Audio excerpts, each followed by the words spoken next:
कारण स्पर्धा म्हणजे शिक्षण आहे. शेवटी तुम्ही स्पर्धेत भाग घेणार आहात याचाच अर्थ तुम्ही काहीतरी नाटकाबद्दल शिकणार आहात.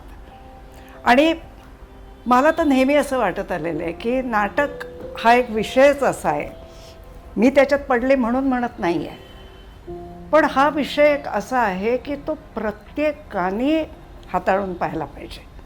तुम्हाला माहीत नाही पुढे तुम्ही कोण होणार आहात आणि काय होणार आहात. लहान मुलांना तर खरंच माहिती नसतं, काहीही होऊ शकतं.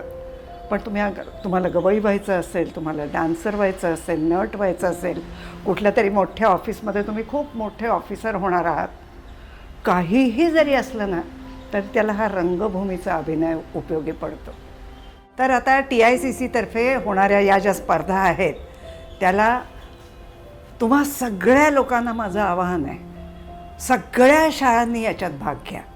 जेवढ्यांना शक्य आहे त्यांनी सगळ्यांनी याच्यात भाग घ्या. खूप खूप मुलांना आनंद होतो. तसं या अतुल परचुरे करंडकचं नाव 100 वर्षाच्या पुढे जाऊ देत असे माझी इच्छा आहे.